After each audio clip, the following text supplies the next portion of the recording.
Everyone, welcome back to Din and Daf. This is Elana Stein Hain, and our topic this week is going to be Rebbe and Antoninus. The reason why I want to make this a topic, even though it's agadic rather than halachic, is because I think that we can learn a lot from agadot that are mixed into halachic conversations within the Gemara. And what I want to ask ourselves to think about is, what is the point of this story? I understand, and we're talking about the Gemara in avodah Zarah, Daf Yud Amud Aleph to Yud Amud Bet. There's also a little bit of it on Yud Aleph Amud Aleph. And essentially what we see here is Rebbe, the quintessential rabbinic Jew, and a leader, both due to his scholarship and also due to his financial abundance, a leader of the rabbinic Jews at that time, and Antoninus, who people suggest might be the Emperor Caracalla from the late second century to early third century Common Era, who represents Rome and the leadership of Rome. What is the point of telling us about these two people, the relationship between them? Now, I want to point out one of the reasons why I think this is a question is because there are plenty of places, dozens and dozens of places throughout rabbinic literature where Rebbe and Antoninus, their relationship is attested to. And some of those places are where Antoninus is asking Rebbe questions, and sometimes those questions are probing Jewish thought. They're probing philosophy. They're probing Tanakh. They're probing cosmology. They're probing these sort of big, deep philosophical questions. But what we see here in the Gemara in avodah Zarah is we actually see Antoninus asking Rebbe questions about how to deal with personal issues, right? We have the issue of dynasty. He wants his son to rule. We have the issue of his daughter having committed some sexual misconduct. We have just the personal relationship between these two men. We have the issue of Jewish interests, where um, where Antoninus is asking Rebbe, well, how can I make Tiberias a colony? Meaning, how can I make it tax-free? And Tiberias is a Jewish colony, so this is a Jewish interest question. And so, what is the purpose of this? Now, we know that the immediate hekshare, the immediate context, is trying to figure out what one of the holidays that are mentioned on which you're not supposed to do business with pagans, Yom Ginusia, trying to figure out what that holiday actually is. Is it the birth date of whoever the Caesar is? Is it the coronation date of the Caesar? And in that conversation, the Gemara says, oh, well, you have the coronation date of the Caesar and the coronation date of his son. And the question is, well, are we sure that that's the way that Roman dynasty, is there such a thing as a dynasty? In the Roman understanding of things, does your son get to be the next Caesar of Rome? And the Gemara says, actually, yes, if you ask for it. And then comes the story of Antoninus asking for his son to be the next emperor of Rome, which is how we first see his conversation with Rebbe opening up, where he basically says, well, Rebbe, I want my son to be the next emperor, and I also want to make Tiberias, the Jewish colony, the Jewish settlement, I want it to be tax-free. How can I do both if my Senate is only going to give me permission to do one of them, right? And that's how it's opened up. So it gives us a sense, okay, he's asking the Jew, can you give me some personal advice and also a way to help the Jews out?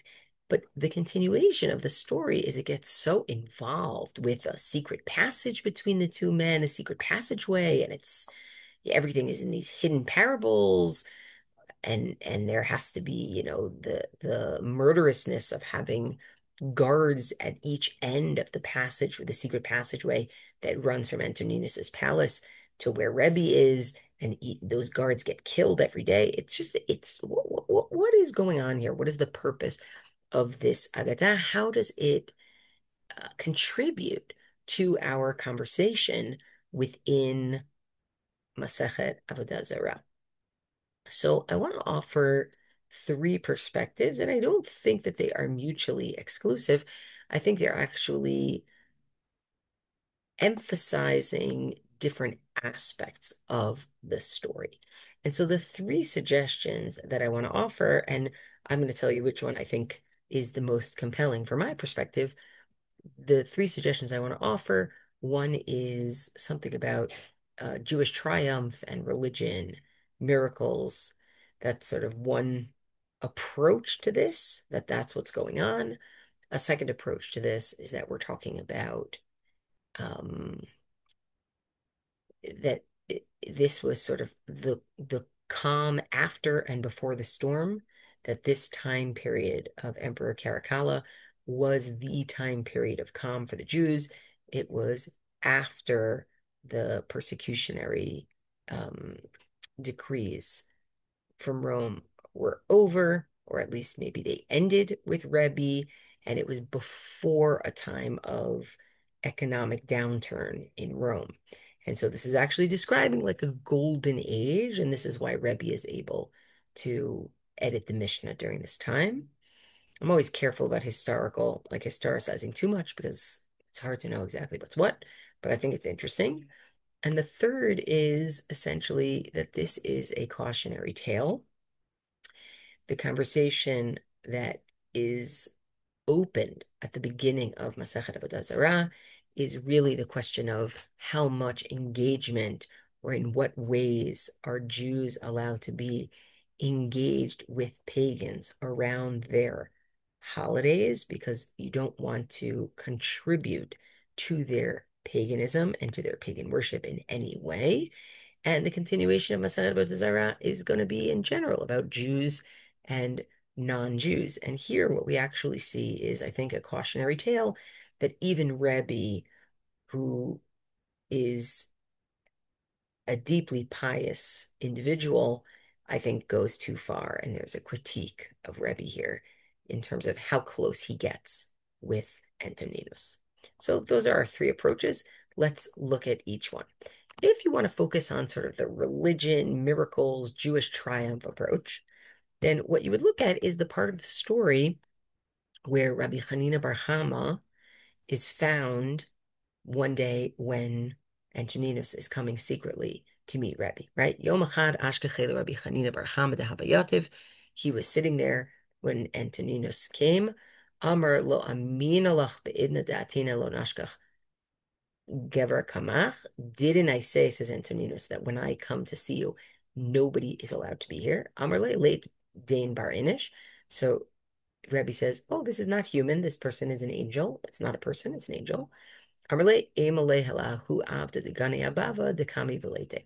If that's the case, then let this, superhuman, right, this angel go perform a miracle essentially and wake up the guard that's sleeping over there. It's a guard that he killed in order to keep secret this passageway, right? So, and what happens?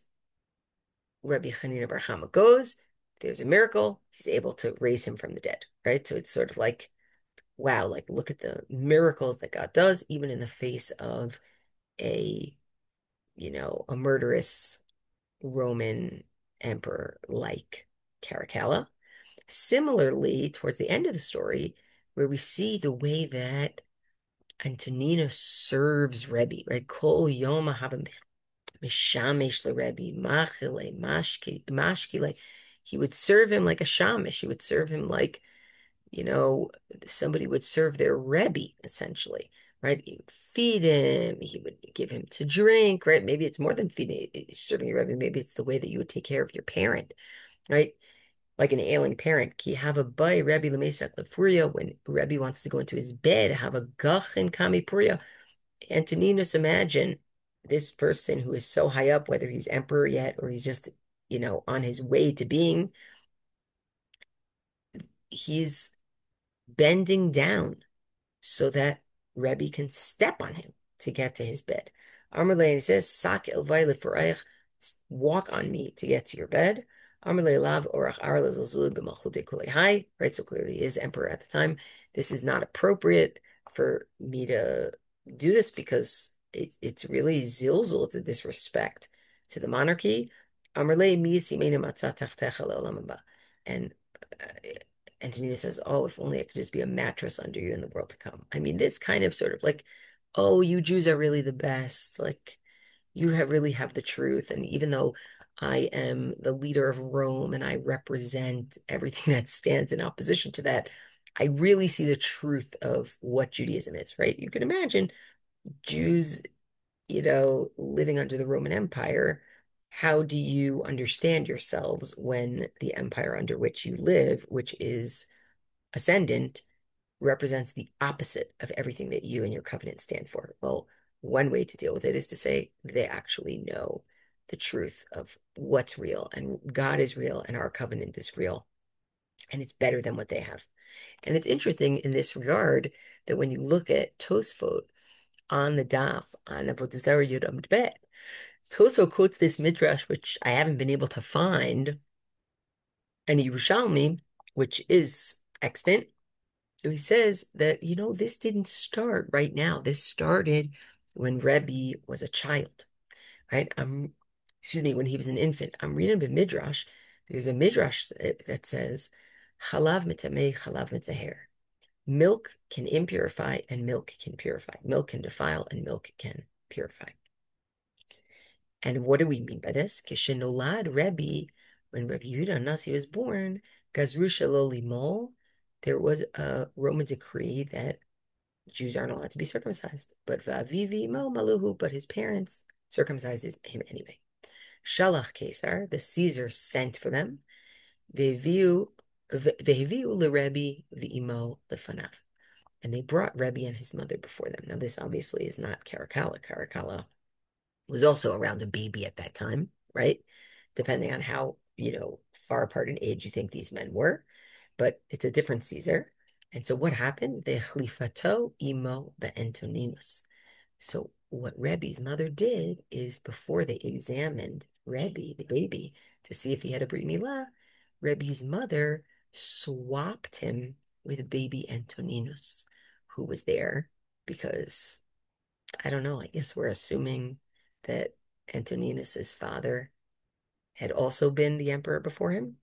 But so what did she do? Vehini kato, and she nursed him. Ad sheheviato lifnei Caesar, until she brought him in front of the Caesar. Umitzauhu arel, and they saw that he wasn't circumcised because they were actually looking at baby Antoninus. They weren't looking at baby Rebbe. Upatrun l'shalom, they sent them away in peace. V'amar uto hegemon, and that Caesar said, Ani ra'iti shemalu et zeh. I know that they gave this kid a circumcision. Ela kadosh baruch hu oseh lehem nisim b'chol eit, but God seems to be making, but God makes miracles for them all the time. Ubatlu hagzera, and as a result, they canceled the decree. Right? So meaning even this relationship between Rebbe and Antoninus, actually Antoninus was nursed for a few minutes by Rebbe's mother. And that milk was mitaher him. So we're actually going to move not just from God does miracles for the Jewish people in the face of Roman evil, not just Romans know that we have the truth, but even that the Roman emperor is actually going to become a Jew. Ba'amrina nami b'Yerushalmi, we say in the Yerushalmi, shelasof lamad Antoninus Torah v'nitgayer umal atzmo. Then in the end, Antoninus learned Torah, and he converted, and he himself got a circumcision, right? So we're really essentially turning the Yaakov and Esav twins of Jew and Rome back into twins, but Yaakov is the one who gets followed, and Esav is not, right? So that's one way of looking at this story. And you might say that part of the pressure that's in the background of masechet avodah Zarah is the fact that the Jews, after the destruction of the Mikdash, of the second Beit HaMikdash, the sense of how do you keep the covenant going when all the ascendant powers are actually against what you stand for, and they're in, not in a monotheistic orientation. They're in a pagan orientation. So how do you understand for yourself what your covenant still means and how to know that it's still right from your perspective? So some of that is sitting in the background. And I think that's important in general when we're talking about Jews and non-Jews, not just Jews and pagans, are this question of commitment to your own covenant and how do you believe it and why do you believe it, especially if you're a minority, all of that and how we're going to survive being a minority. The second approach I learned from somebody who I hadn't heard of before, and I was so excited to learn of her work, Rabbanit Yael Schlossberg. I saw her give a shiur online at the Bar Ilan, the Midrashah at Bar Ilan, and essentially what she focused on in this Gemara is she says, I actually want to focus on the fact that this Rebbe, what Rebbe did, our understanding is that he was the editor of the Mishnah. And in order to be the editor of the Mishnah, you need to be in a time of relative calm. And actually, what this whole Gemara is doing is this Gemara is trying to explain to you why or how Rebbe was able to edit the Mishnah because actually he had this great relationship with the Roman Emperor. And so the Roman Emperor was so good to the Jews at that time. She also emphasizes that it was a time when financially Jews were okay. So, for example, the Roman Emperor is making Tiberias into a colony, meaning they're not going to pay taxes, right? So there's less economic pressure. You even see within the Agadah itself a section where Antoninus is trying to give Rebbe money and Rebbe doesn't want to take it.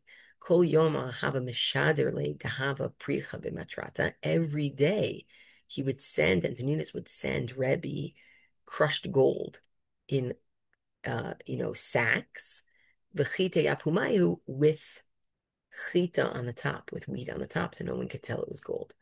Amaluhu amtayu chite Rebbe, and he would tell his servants, go take these, this wheat to Rebbe. Amarle Rebbe, and Rebbe would say, lo tzarichni, lo tzarichna, itli tuva. I don't need, I have enough, I have a lot. And Amar, and so he says, lahavu leman de batrach, they should be for whoever comes after you, divahave le batrai, right? That they'll give to the people who come after me. Da'atu batrachu da'ati minayu nepok alayu, right? Whoever comes after you and whoever comes after them will be able to pay taxes.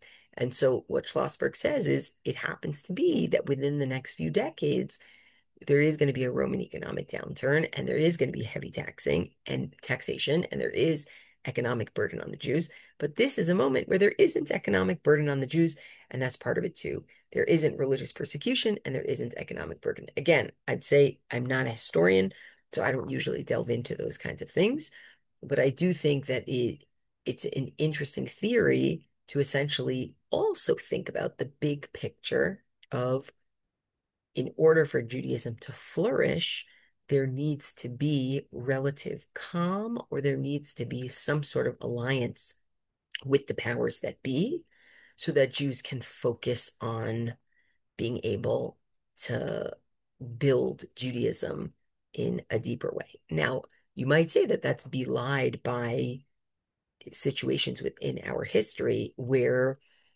even under duress, we had incredible Torah literature that was created.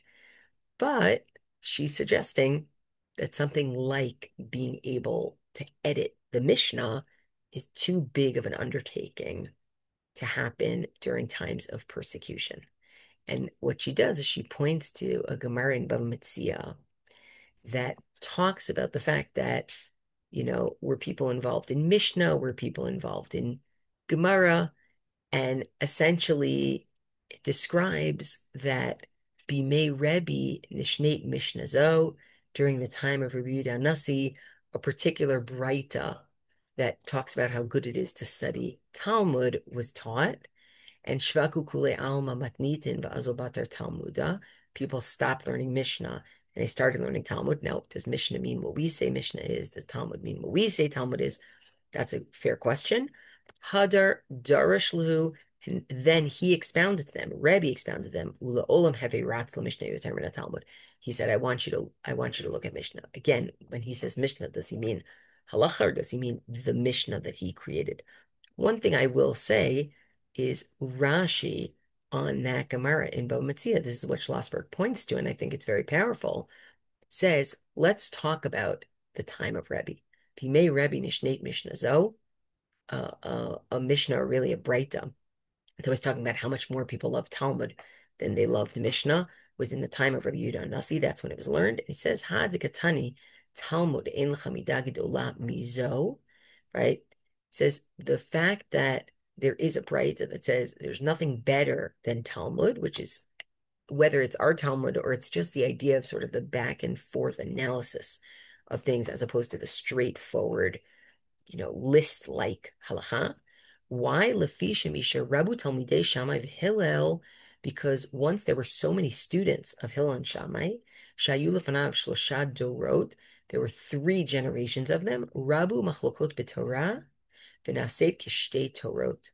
Okay, there were so many arguments about Torah, and Torah became like 2 different Torahs. You were in the school of Shammai or you were in the school of Hillel. Mitoch ol shiabud malchuyot ugzerot shayu gozrin alehem. It says the reason why is because there were so many decrees and persecutions that the Jews were experiencing. It was sort of like Torah was developed in whatever silo it was in, but nobody was able to bring together both the Hillel side and the Shammai side. They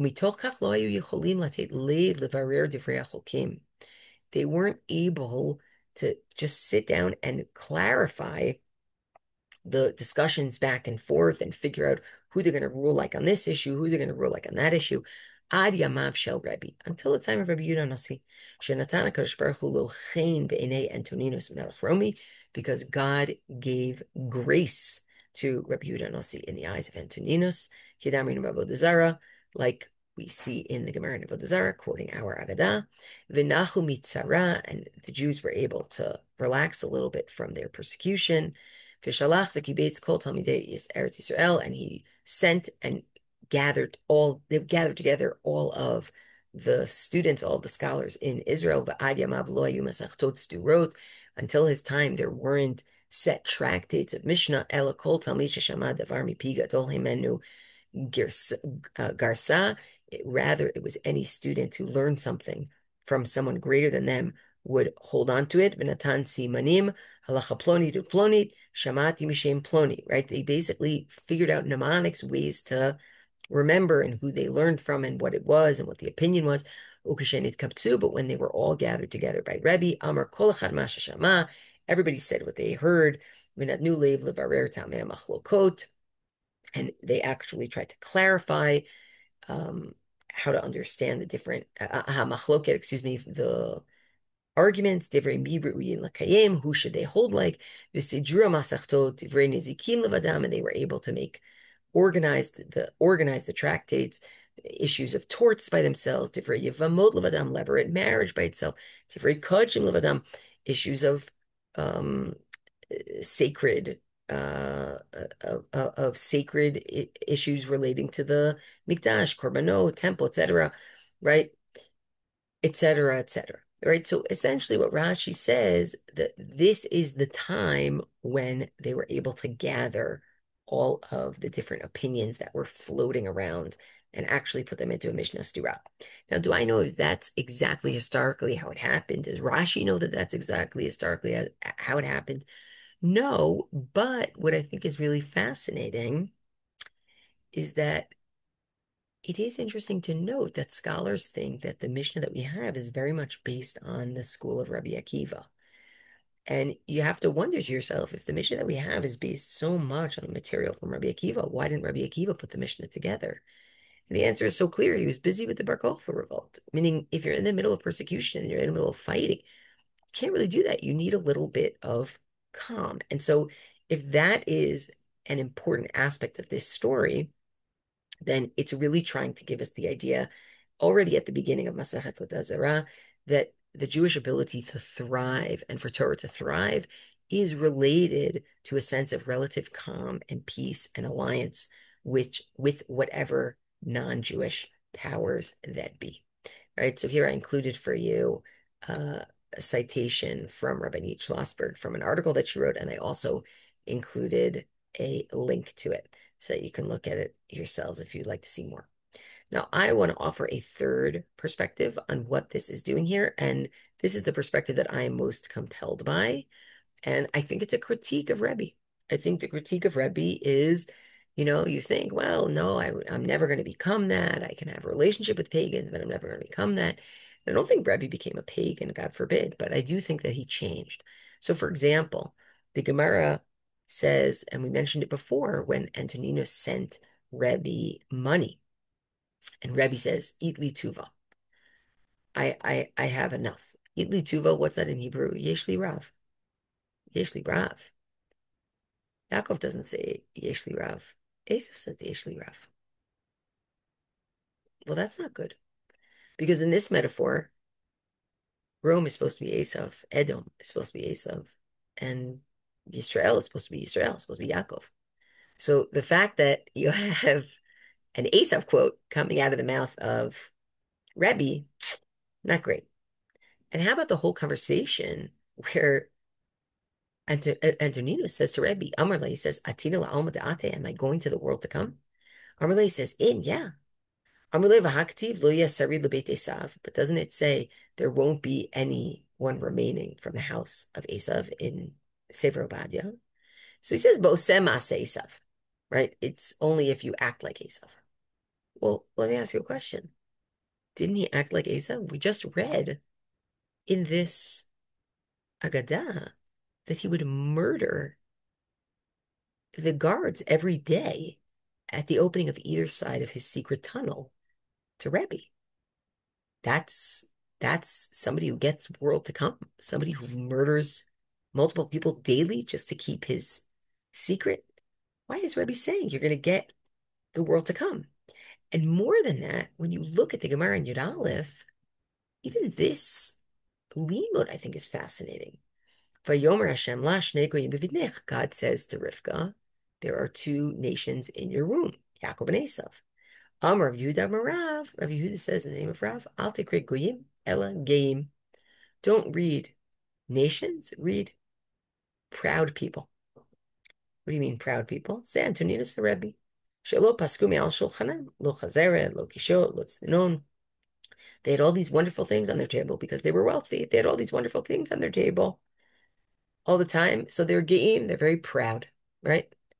Now, I I'm not really sure that we want Rebbe to be considered b'chadamachta, to be considered in one, um, in one grouping with a Roman emperor. Have we gone a little bit too far here, right? And I think it's a fair question that if what we're going to see is in order for Jews to be able to keep their covenant, in order for Jews to be able to still believe and have a theology living as a minority, we need to believe in the truth of our message. And so the miracles of Rami Bar Chama, Rami Bar Chanina, excuse me. And so Chanina Bar Chama, I got it wrong. The miracles of Chanina Bar Chama, or the idea that ultimately Antoninus was mitgayer and could see the truth, right?